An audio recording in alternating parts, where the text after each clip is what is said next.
আপনার লিজ নিছেন? হ্যাঁ, এটা এই অবস্থা করছেন কেন? কে টাকা নেয়? কে টাকা নেয়? এখান দিচ্ছেন কেন? আচ্ছা, এই রাস্তা তো ব্লক করছেন আপনি কি? দাঁড়ান দাঁড়ান, এইটা কেন ব্লক করছেন কেন? এটা আপনার? এটা মানুষের রাস্তা কিভাবে, বাস কিভাবে যাবে? পিছন গাড়ি কিভাবে আসবে?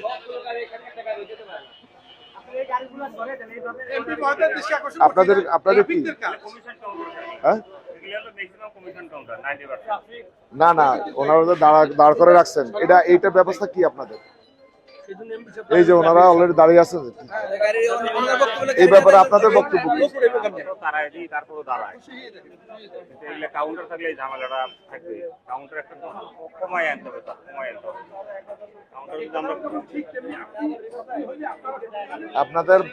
আপনাদের মালিকের কাছে পৌঁছাবেন, একটা কাউন্টার থাকবে, কোনো কমিশন কাউন্টার থাকবে না। এখানে কি এগুলো দাঁড়ায় থাকার কথা? হ্যাঁ, এটা এখানে কেন দাঁড়ায়? এই জায়গাগুলো পরিত্যক্ত ভাবে থাকে, কাউন্টার নিয়ে চলাচলের ব্যবস্থা নাই। এখানে আছে না এবং গাড়িগুলো অটোমেটিকলি ফ্লাইওভার দিয়ে উঠে চলে যাবে। এখানে একটা বাউন্ডারি দিয়ে লোকাল সিন্ডিকেটের কারণে কিন্তু এই বাউন্ডারি কিন্তু মানে এখানে বাউন্ডারি দিতে চাচ্ছে এখানে। আচ্ছা, বাউন্ডারির মধ্যে তারা যেন উপরে উঠতে না পারে। না না না, তখন কিন্তু এরা করবে কি, এক একটা যেমন এশিয়া লাইন, তিশা যদি 5 ফিট আগে আসে, এশিয়া লাইনে 5 ফিট আগে আসে।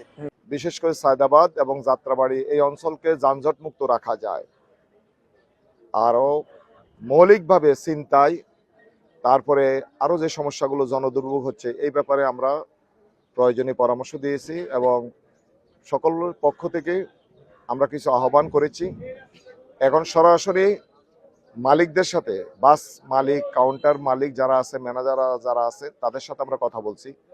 এখানে আমাদের যে মৌলিক সমস্যা, এই সমস্যাগুলো কিছু অব্যবস্থাপনা আছে, সিটি কর্পোরেশনের সাথে কিছু বিষয় আছে, সিটি কর্পোরেশনের সাথে আমরা বসবো এবং যারা ইজারাদার কতটুকু ইজারা নিয়েছেন, কতটুকু তারা ভোগ করছেন, সম্পূর্ণভাবে একেবারে মৌলিকভাবে যেটা বলি, এখানে সিটি কর্পোরেশন, তারপর ট্রাফিক এবং এখানে বাস মালিক সমিতি সবাই মিলে যদি আমরা যাত্রাবাড়ি এবং সায়দাবাদকে জনগণের জন্য উপযুক্ত পরিবেশ করতে হয়, তাহলে সকলের পক্ষে এটা আন্তরিকতার সহিত এগিয়ে আসতে হবে।